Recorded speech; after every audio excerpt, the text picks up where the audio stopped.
All right. Welcome back to Page Break Podcast with Rich and Brian.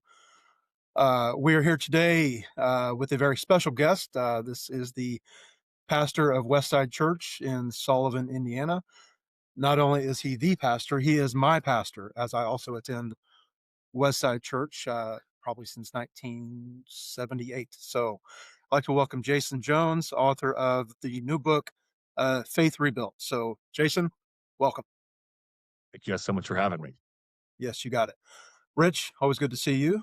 Beard looking Yep, good. great to Looks be like you here. got a little trim. Looks Yeah, like I it was got a little longer. lined up a little bit. That way I didn't look like a woolly mammoth, but Was that a New yeah, Year's thing, or was that like a Stranger Things finale? You need to make sure yeah, you look good for that. it was mostly I was worried about getting Christmas and New Year's food into my mouth, and the mustache was prohibiting that. It was pretty gnarly. So, That's not gross at all. no, I'll Um, go I'll go another 6 or 8 months before I trim it up again. That's cool. all right. Well, yeah, Jason, thank you for being here. Yeah, Um, let's talk about the book. Actually, I didn't tell you I was gonna ask you about this, so I'm gonna put you on the spot. that's fine. Um, we talked probably what, 2 years ago, 3 years ago, and somehow you knew that I had a publishing company, or that Right. Rich and I had a publishing company. And this book was not the original intent when we first It was spoke. not. So Yeah. we won't talk about the other book. Won't give that away because maybe that's something, that will be coming down the line. But how did you transition to feel like Faith Rebuilt was the right book for your first release? I don't know if I planned hey, this is going to be my first release. It was the concept of it, that God takes what's broken and builds it back together, and the Christianity and Christ doesn't hide from broken people, and the Christians don't have to be cookie cutter, preppy or churchy or have grown up in good families. I just think that was important to me because of my upbringing, and then also the people that we pastor to so much. And the people that are lost and the people that are hurting, are the ones that need this. And then just the concept, of those 5 pillars that the book talks about. In growing faith and growing closer to Christ and rebuilding our faith and our soul and spirituality. I just thought that was an extremely important message to get to people. Right. Yeah, that's Absolutely. awesome. When I was in Bible college, I had a professor say, "If you'll preach to hurting and broken people, you'll never lack an audience." Yeah. So yeah, that's great. I did want to ask a couple of things before we drill down into the actual book itself and the publishing process. Just some big picture stuff in Mm. some of our prep. I heard this, so I'd love for you to. I think other authors will be interested in this. As somebody who communicates for a living, which you do, and I have done previous to my publishing experience for a long time. Um, how was that transition into writing something? Because I think it's not as easy a transition as people would expect, especially if you're not working with a big team to start with. If it's just you and a pen and paper or you and a laptop, what was that transition like? I think some things that helped is one, I have a ton of practice with language to evoke emotion and move people to change. So the goal of communication is change, and if there's no change or no action from the communication, then it's wasted. So I have a ton of practice in that language. So I think that helped. Um, Descriptors, painting a scene, not natural to me in any way. And then I genuinely do not know the English language. Like, I do not know grammar, and I write every week for sermons, but I read those myself, and nobody knows if I had a comma there or not. And so, like, the amount of people that had to read this, and tell me "Hey, that sentence makes no sense." And then we talked a little bit before. The editing process was intense because I don't understand the English language. Apparently, I think texting has probably ruined that for my generation. Yeah, absolutely. I Right. agree. Um, well, let's go back a bit. People that don't know you, obviously there's going to be a lot of people that see this Yeah. that know you.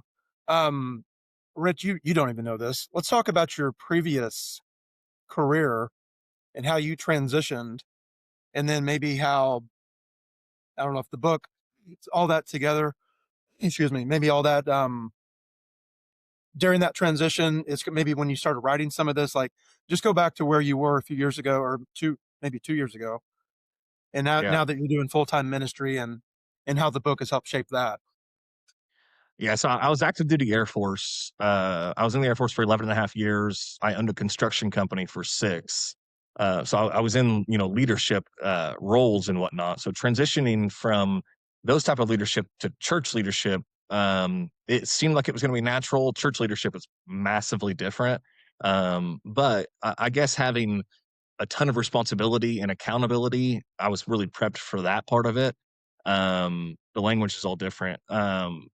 I think, transitioning to writing, I was really able in October of last year is when I stopped being on active duty. So, I've been at this church now for 3 years, and I was a senior pastor of this church that had grown from, low 40s on a great day to now 700, high 600s. I was senior pastoring this church while still active duty Air Force and while coaching football, and I owned real estate. So, ending last year, I was like, I have to focus on something. And the only thing that matters to me is getting people to the kingdom of God. So, I quit the Air Force, or I let my contract expire, and I sold all of my real estate. And now, yesterday actually, I decided that I'm not going to coach football. I'm going to do something to be involved with that, but being able to focus on, this is my ministry, and this is what's most important to me. This is my mission, and then every single thing that I do driving towards that has been great, and that's what allowed me to write the book. I think the book is an agent, it's just another vehicle to help people come to Jesus. And I know for a fact of one person who came into a relationship with Christ so far from the book. So if it never sells and nobody else does anything, then 2 years of writing, and everything else was worth it. Yep, absolutely. Yeah, that's great to hear. And that is why it's when you start a business like a publishing company, especially with a Christian, bent to it, Yeah, we got to keep the lights on, right? We got to pay the bills and make some money. But yeah, at the same time, the main reason we do it is the same thing, to bring people to the absolutely. Lord, get the Yeah. message out. When you're writing, so especially as a guy who is doing a dozen other things, that you just described, give our listeners, especially authors who are working on their projects right now, what was your schedule like, or are there some tips and trick? Because there are lots of days. For instance, I'll give you an example. My inflatable Christmas decorations are still in my front yard. They're not Yeah. blown up. I'm not that guy. They're not blown up, but the Christmas lights are still on the front of the house. There's some things that need to be done outside, but I have a lot of other stuff to do. And you're always like, well, I could probably do something else. I'll get to that eventually. A lot of authors we talk to fall in that same category. Like, I know I need to get a couple chapters done this week, but I would also like to go to the lake, and there happens to be a pretty big Indiana, Oregon football game happening tomorrow. Like, what was your kind of your way to get the chapters done and get through the book? So probably not fair. I have a great accountability partner that, my publisher comes to my church. So Brian was, and like we're friends and he's a good communicator. So Brian was constantly communicating with me like, hey, how's the book coming? My wife is an amazing um, accountability partner. And then what really happened was, so you guys have been through the book. The main character is named after my dad, and so in writing the book, and there's a bunch of my story, in the book. I got to spend time with my dad, it felt like, and then the main character, gets saved in the book and develops a relationship with Christ. And so um once I started writing, I was extremely motivated to push the story forward, to get out the things that I thought I needed to get out. And then, the whole time I'm picturing, when I preach a message, I picture like my dad in the front row. He died as a drug addict when I was 15 years old. didn't know Jesus. And I'm like, man, so let's picture that my dad, because somebody's dad is here, or somebody's kid is here that doesn't know Jesus, or somebody's going to hear this and they need to give this to somebody else that doesn't know Jesus. Like, how would this message hit them? If I could go back 16 years before my dad passed away and he was able to read this book or was able to hear this sermon, would this be what would lead him to Christ? So I have a cheat code for motivation when it comes to that. Yeah. Yeah, that's great. Um, let's talk about just the response. So, it's a different it's a different relationship, you and me, and like I know you, I know the people you know, things like that. Rich does Yeah. not know, our situation, but just the people here in Sullivan, Wabash Valley in general. Um, I've seen good responses, obviously. Mm. Um, do you ever think, well, they're just saying that because they know me and they see me every Sunday? Or is it, man, that's a really good perspective, or I really like how they made a connection there? Like, what overall, as you're hearing feedback, whether it's good or, I mean, maybe there's been some, who knows, not every book gets 100 out of 100. Somebody will complain Yeah. about something. So what have you dealt with over the last couple of weeks? So I've been, learning how to get great feedback because without great and honest feedback that's specific, then we can't get better. So when people tell me they like something, I say, why? Like, tell me what you liked about it. And then I ask, like, tell me something you didn't like. I don't care. You have to tell me something you didn't like. So obviously tons of people that I know that come to my church or that are friends of mine from the military or from football connections or whatever, they've read it. And so I've got some really amazing feedback from people. The greatest feedback that I got was before it got published. I was coaching football with my best friend, and another friend of ours who was coaching with us didn't have a relationship with Jesus or anything, wasn't practicing Jesus. He was a practicing atheist. And I was telling my best friend, I'm like, hey, I've written this book. You should read it. I want to see what you think. And the other guy was like, who would read it? And I'm like, well, it's a Christian book. Like, it's a book on faith. And he cussed all the time and everything else. And he was like, man, I don't care if you wrote it, I'll read it. And I'm like, all right. So he read the book and accepted Christ. And like him and his whole family are coming to church now. They were never going to church before. They're here every Sunday. He's going to get baptized. He has a tattoo of a cross on his arm and the crown of thorns. Like he stopped cussing, he stopped drinking. His whole kids are praying before every meal. And the vehicle that was used for that, the igniter, was the book. So that's amazing feedback. I did have a negative review on Amazon by a guy named Mike Jones, which I'm pretty sure was a bad rapper from the early 2000s. But he said that it was self-help labeled as a Christian book and that I didn't represent the gospel. And I think it definitely was like some self-help, and it was accessible. The book it's written in a story format, a novel story format. So maybe I could have presented some things more theologically deep. But it's for people that either don't have a faith, their faith is struggling, or have walked away from the faith. So those people need something to grab a hold of that connects to them, that validates them, that makes them know that they're understood, that God understands them. And I think this book does a great job at that. Yeah, and I'm going to go on and read that negative review. I want to see what they had to say. Maybe I can Yeah. respond to it. Just I think because he's an AI, but the gospel is self-help. He's probably like the pastor from one of the smaller churches that a bunch of people left and went to your church or something. Who knows?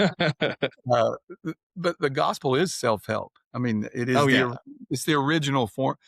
And you and I were talking before we got on. I do like deep theological stuff, yeah. but Jesus used fiction to Hmm. teach people. And Yeah, a lot of people don't.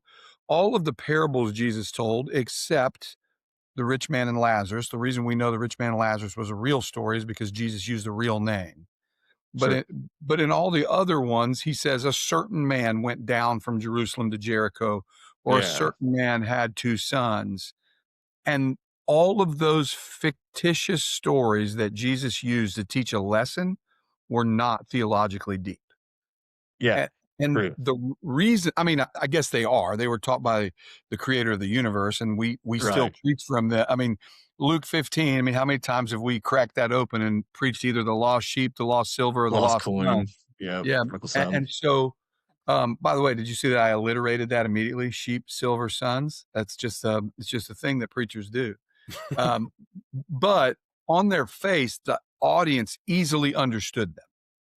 Right. And so I actually think that's a credit to your book, that you don't have to be that the drug addict or the casual observer can read it and understand, because the gospel is a simple message that is the Oh yeah. original self-help. So I Yeah. actually I actually applaud you for doing it that way, because I feel like some guys, especially guys who are successful, right? You went from 40 people to 700 people, and the temptation there is to make yourself sound even smarter than you are. You know, you want to be Right. loquacious and verbacious, and I don't even know if that's a real word, but you want to do all of those things.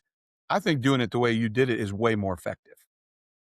So I actually Yeah. congratulate you for it, versus what the idiot, or wait, I shouldn't call him that.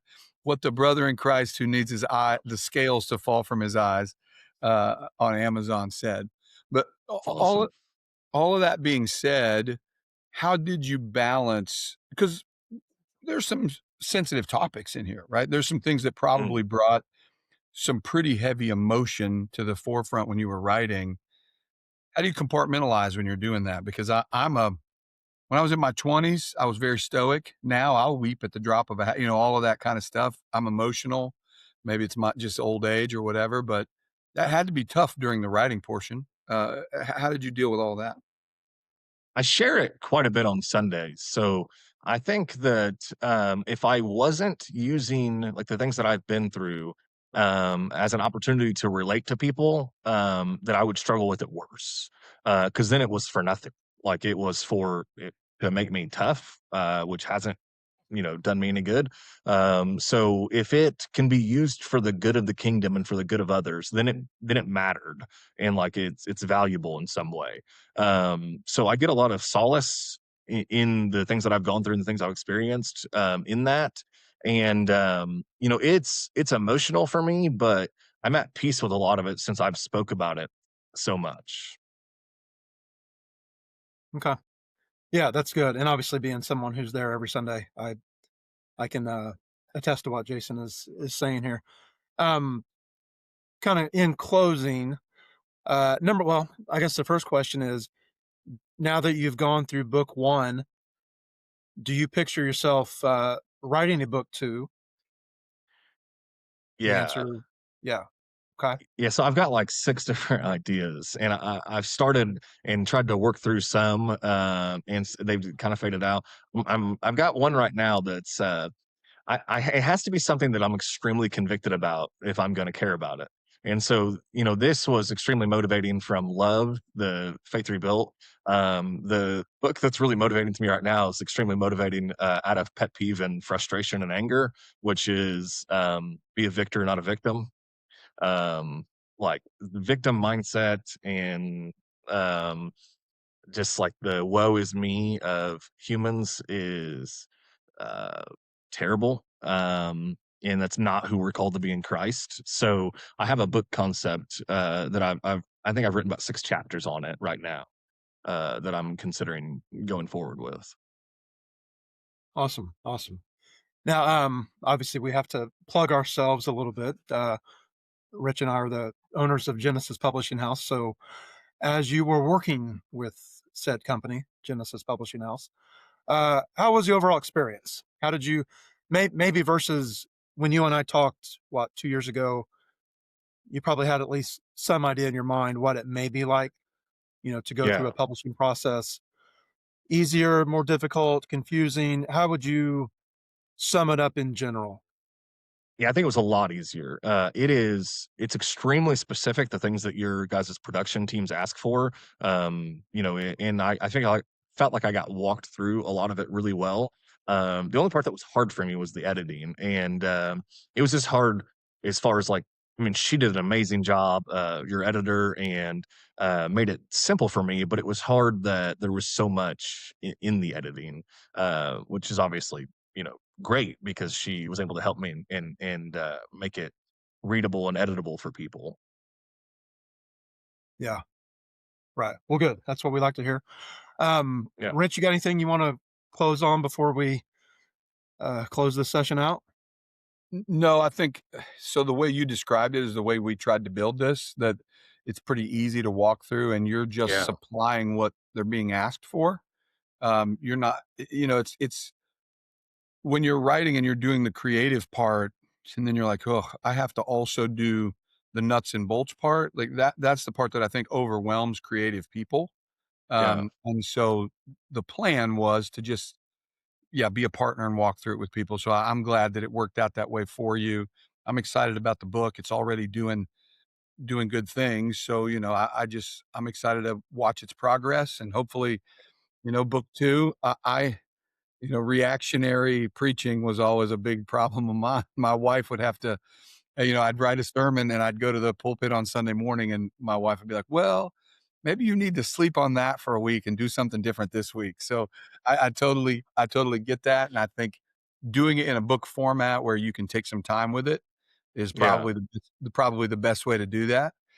So I'm excited. It was great to meet you, and I'm excited to see where book one goes and see what happens with book two. sounds good. Absolutely. So yeah, for anyone watching or listening, you can check out Faith Rebuilt, Amazon, Barnes and Noble, Apple, wherever ebook, regular, softcover, hardcover, wherever books are sold, and pick up a copy. Actually, pick up two, give one to a friend or someone in need. So, anyway, Jason, thank you for being here. This has Thank you guys for been having me. Rich and Brian at Page Break Podcast, and we are out.